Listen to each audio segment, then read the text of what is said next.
Sonia is getting married. Her parents, Shaheen and Majid, invited me and my 3 daughters to go to Pakistan so that I could attend and film the wedding. We got there in October '94 and joined them in their activities prior to marriage, songs, dances, and the preparation of the bride's trousseau with her mother and grandmother.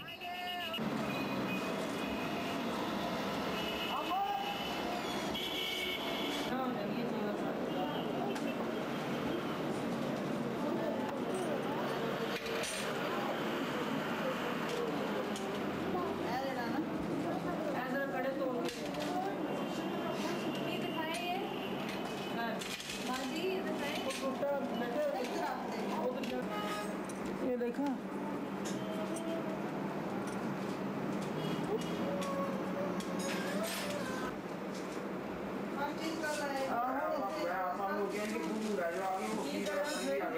काम करने तो खत्म करने ना दिन हम कितने थोड़े रह गए देख कितने जाते हैं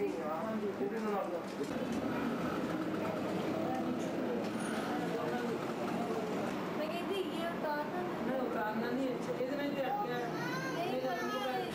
इसके सहारे ले सहारे पे शक्ल गाए एक बार ऐसा एकदम लटकता था नहीं तो सहारे भी नहीं लगेगा सहारा भी लगवा रहा है ये मुझे अच्छा नहीं लग रहा नहीं मैं तो दूसरा इनमें कहीं नहीं तो कोई लड़का भाई ये लग रहा है इसमें तो लड़कों कर नहीं आती मतलब कहीं पहला जो डब्बियां जला के बना हो जाएगी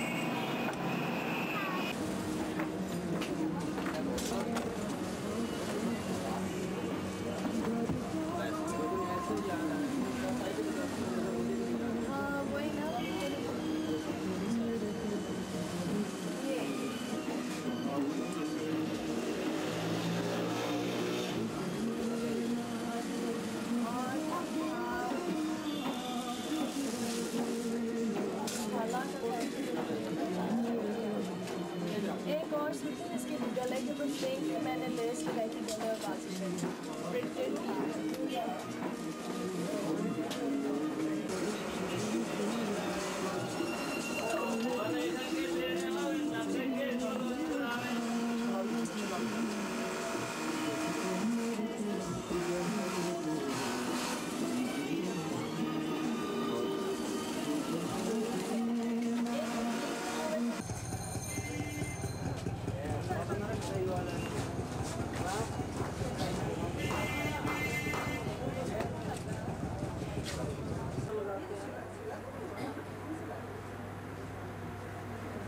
आप बता दें कि मैं मुनासिब कर देते हैं आप बता दें उस हिसाब से मैं आपको बता दूँ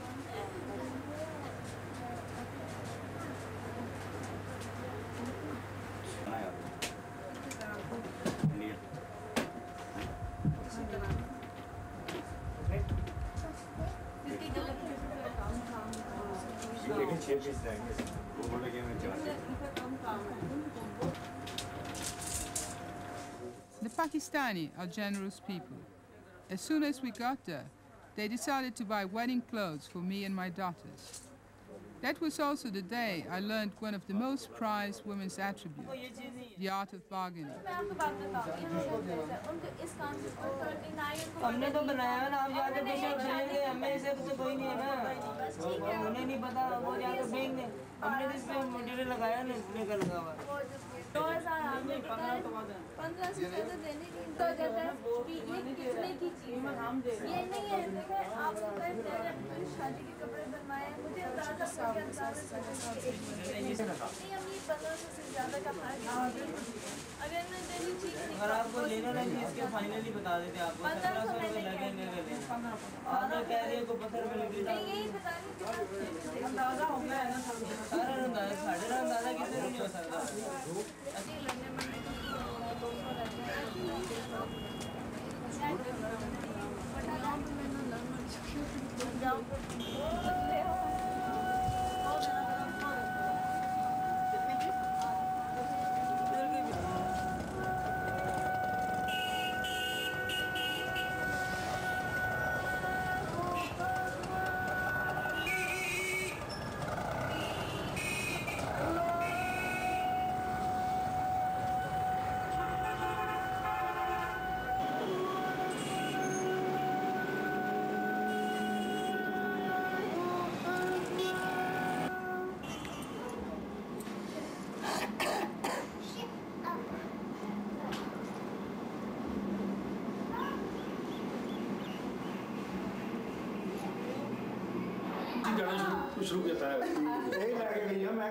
Majid, Sonia's father, is excited to meet his relatives that are coming from all over Pakistan for the wedding. As he lives in England, most of them he has not seen for over 6 years.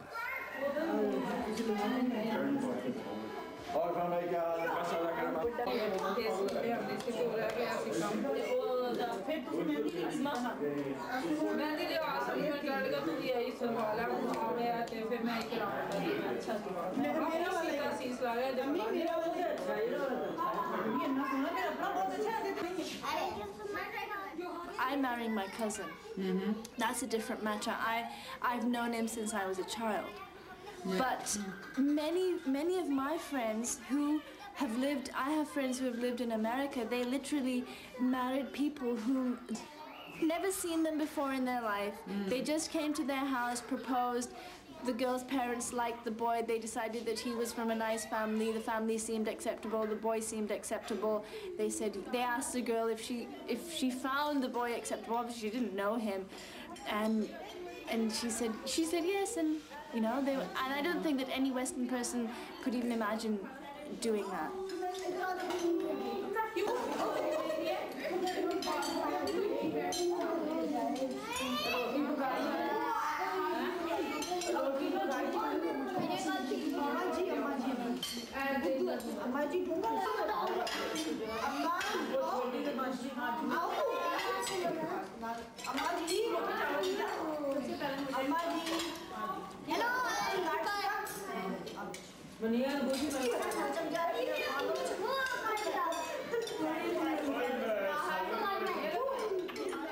I think now in Pakistan, people are becoming more modernized.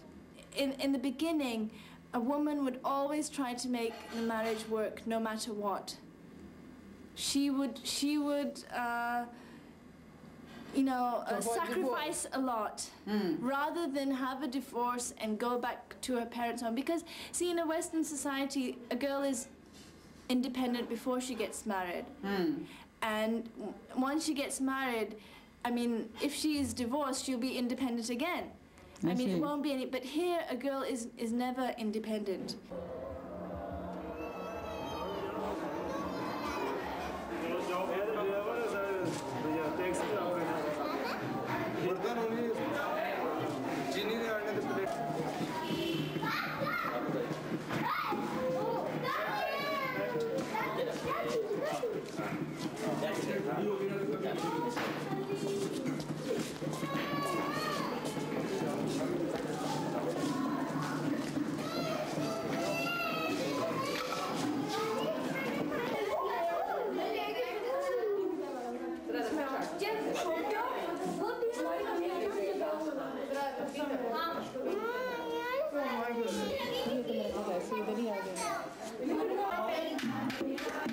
Shaheen, Sonia's mother, has 1 brother and 6 sisters.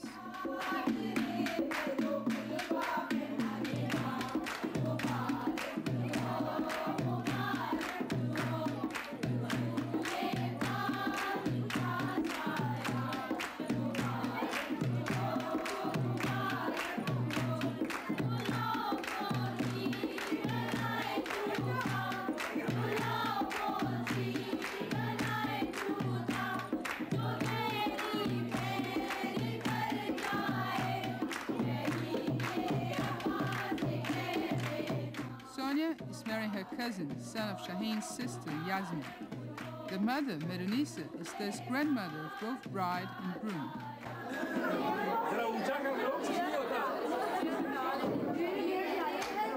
But some people say that they wear yellow, or the brides are made to wear yellow, so that prior to their wedding, they look very pale, and that yellow color reflects on their face, so that when they get married, all of a sudden they bloom out, you see.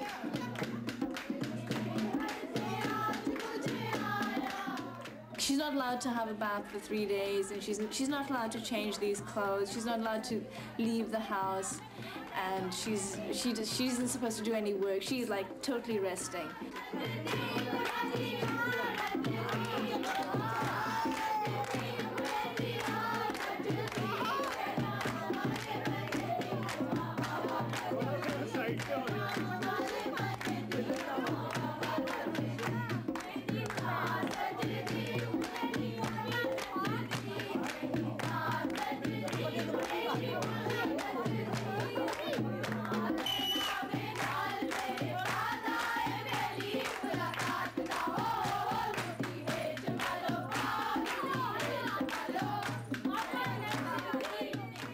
They gave me a sweet which is called burfi, and it's a sweet made out of, I don't know exactly what it's made out of, but it's some sort of milk product.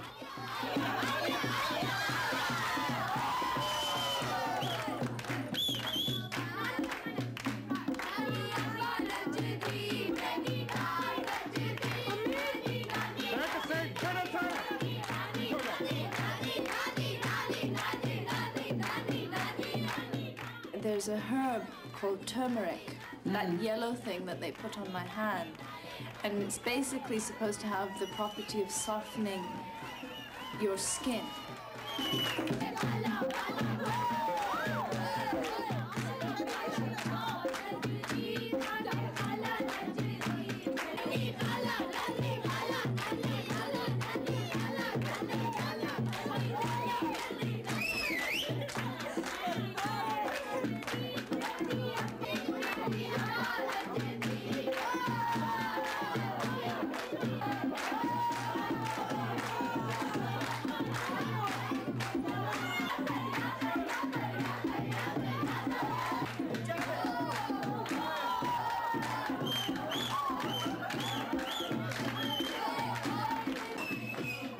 Omer, the bridegroom, is taken to the throne as Sonia leaves.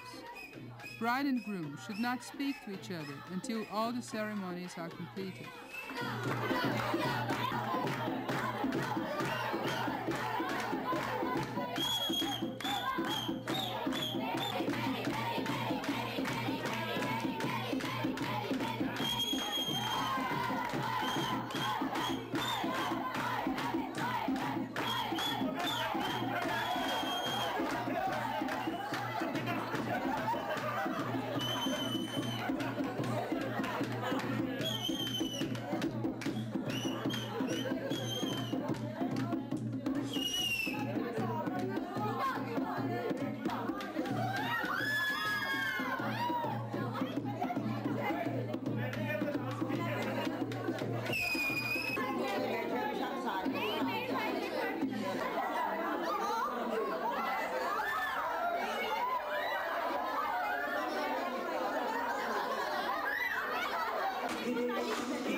Pakistani wedding always involves a lot of singing and dancing. Girls rehearse for the final day. They know that older women will assess their potentials as future wives for their sons.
Before the actual wedding, the parties go on and on every night, at the girl's house or at the boy's house, both illuminated to mark the celebrations.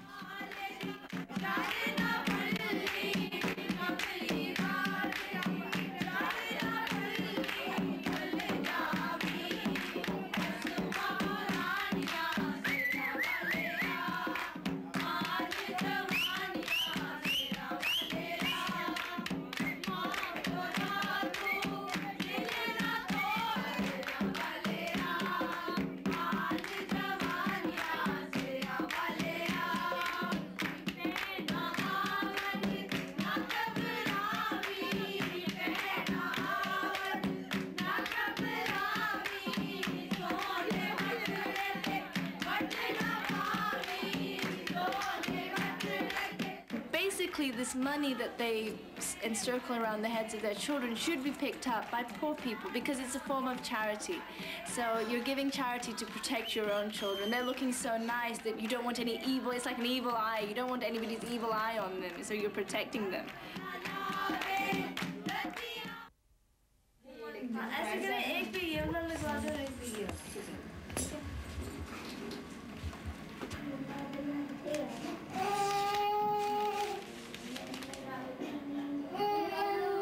अब दे भी दे क्या उतार दो तोड़ के उतारूं है मैं कह रही हूँ उतार दूँ पापा समझ अब तो लड़ने लग जाते मैं लड़ रही तुम लड़ रही आराम से अपना घर में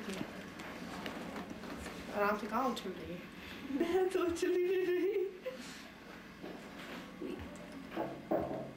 इतना मुश्किल है ये लोग ये नहीं लंबा है ये मैं इसे कट कर दूं थोड़ा सा हाँ बेशक कट कर देना ये चीज़ यहाँ कर ले मुझसे माशाल्लाह मैंने भी सीखी थी किसी ने मिलती थी ना ऐसे ना मिलती होती है कितना ना करें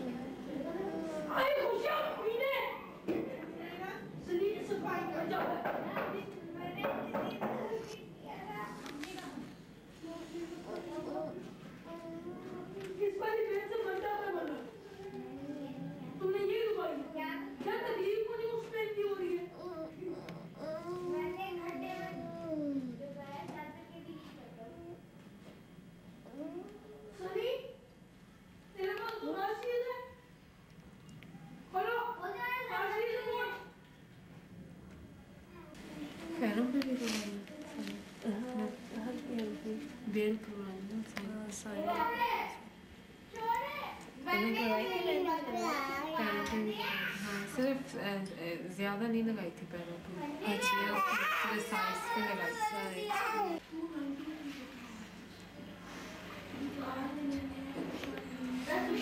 Was Zainab okay? Yeah.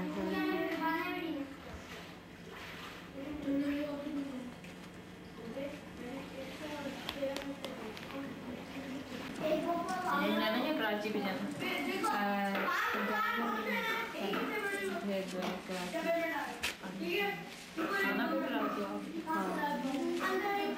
क्या मजा आ जाए इतना याद अभी रो रहे हैं तो वाजिद कह रहा था कि मेरे ख्याल से ये नहीं भेजेंगे इसके जगह हाँ आ जाएंगे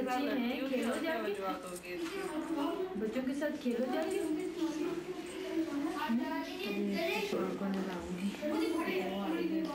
सूट खुद पहनती रहती हैं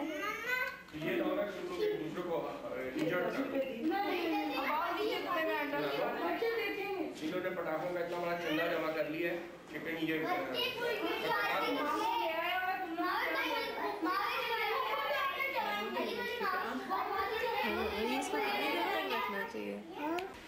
कपड़े में डांस करती ना गाना गाती है कह रही है मेरे गला तो नहीं क्या कोके देना वो पड़ा है जा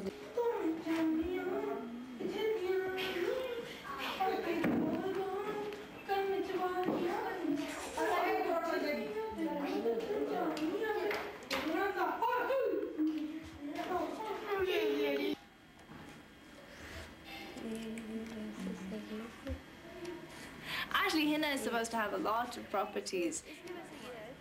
Well, I know that our Prophet, he used to put henna on the soles of his feet because it was said to have a cooling property, that it would keep the soles of his feet cool.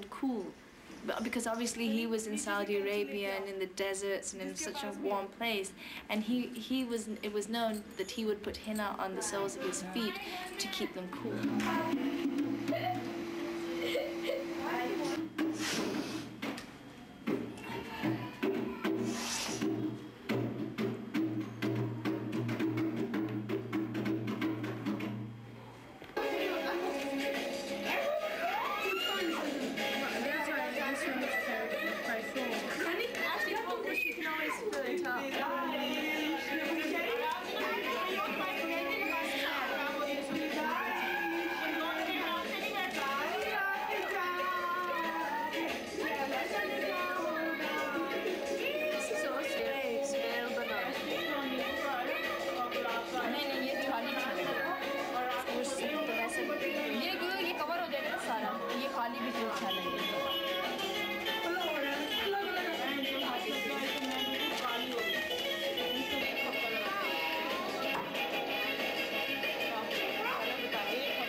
The family politics go on. It's like before the wedding, it's literally like two armies going to battle. You know, all the ranks are preparing on one side and the other rank is preparing on the other.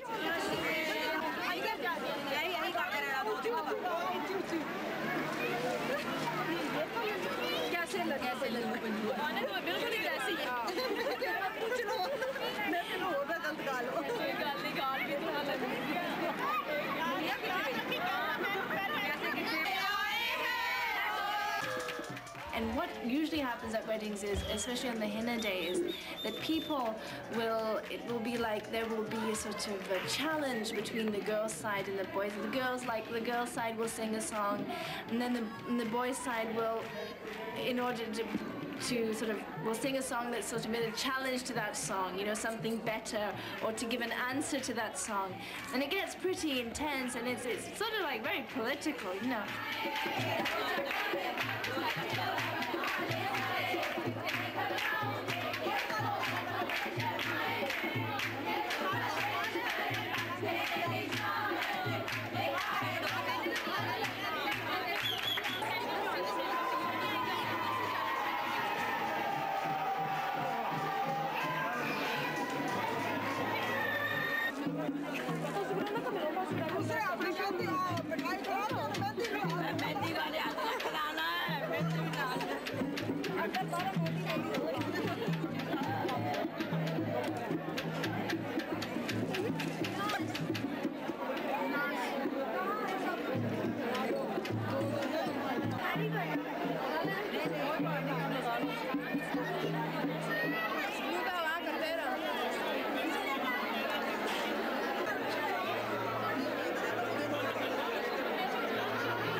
Well, the nikah, which is the actual ceremony, the official rather ceremony, usually, I don't know why they have done this, why they've made it in this way, but this will probably be held in the morning.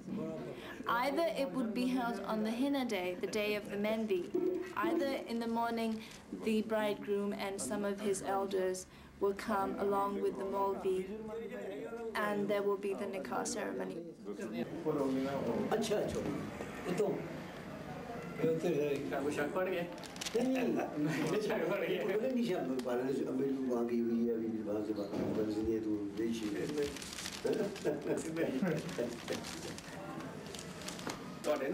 And he will come and he has papers in he has the marriage papers or certificates, as you would call them.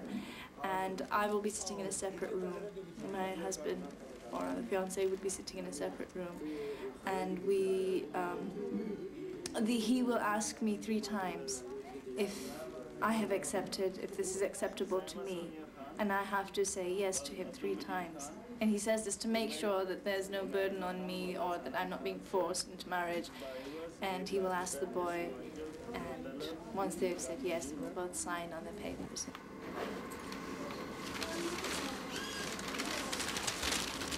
मुबारक हो जाए मुबारक और क्या कहती